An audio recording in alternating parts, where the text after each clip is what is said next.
My name is Sophia. I am 35 years old. I am married. My husband's name is David, and he is older than me. David is 56 years old. We have been married for 15 years. David and I have 2 children. Our first child, Olivia, is 17 years old. Our second child, Noah, is only 1 year old. We live a simple life. David has a job, and I stay home to take care of our children. I thought we had a happy family, but everything changed when I discovered something terrible.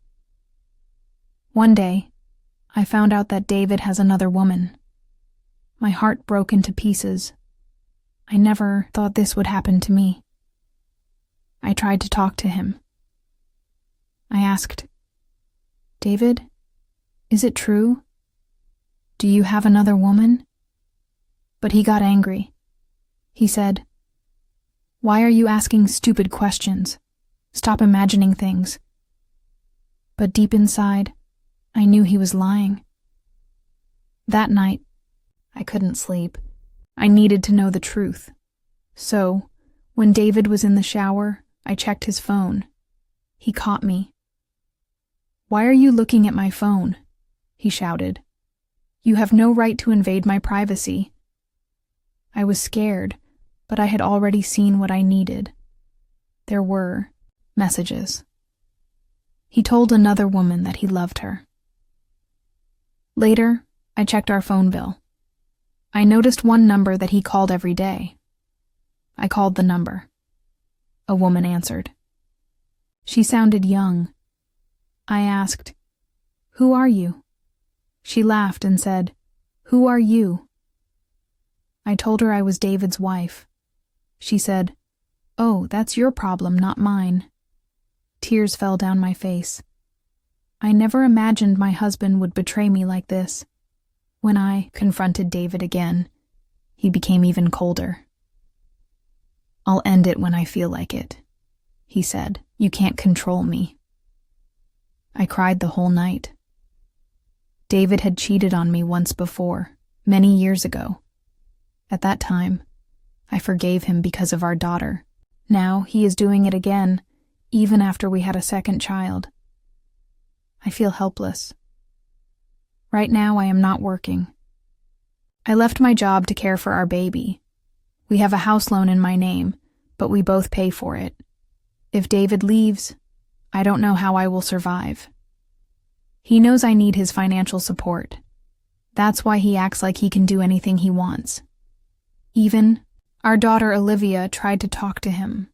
She said, "Dad, please stop. You are hurting Mom." But David got angry.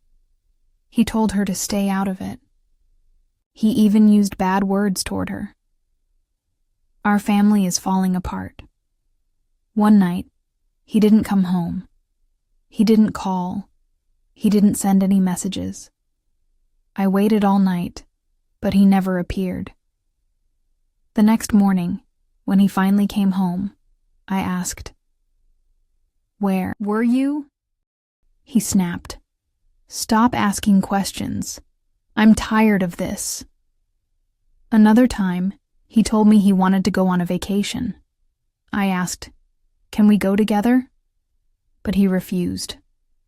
"No, I need time alone," he said. I knew he wasn't going alone. David also started spending a lot of money. I checked our bank account. He was buying expensive gifts. He was paying for expensive dinners. It was clear. He was spending money on her. Meanwhile, our family was struggling. We needed that money for our kids, for our home, for our future. But David didn't care. The stress made me sick. I lost my appetite. I couldn't sleep. I felt exhausted all the time. I went to the doctor. He told me, "You need to take care of yourself. You are too stressed." But how can I take care of myself when my whole life is falling apart? Olivia has changed too. She doesn't smile as much anymore. She avoids her friends. She feels ashamed of what her father is doing. Noah is too young to understand, but I worry about his future. I told my best friend everything. She said, "Sophia, maybe you should leave him."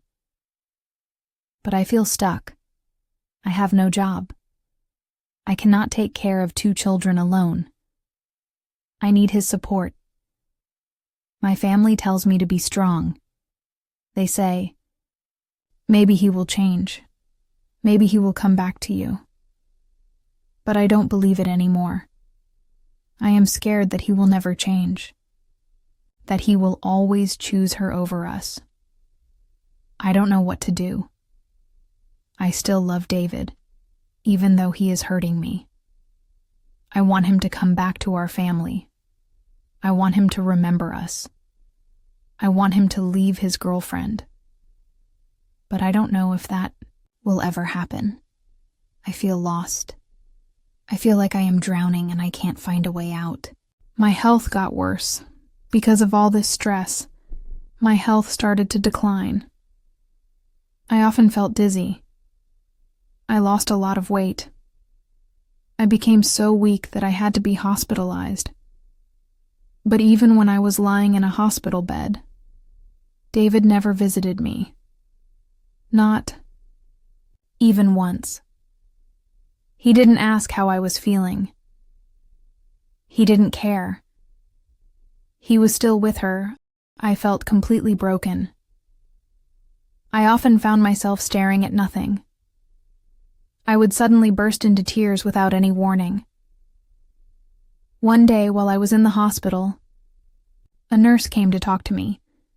She looked at me with kind eyes and said, "Sophia, is it really worth staying in a marriage that is making you sick?"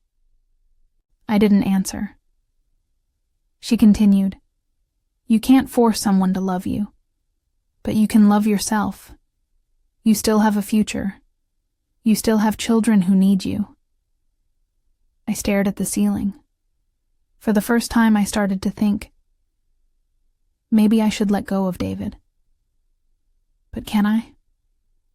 I don't know the answer yet.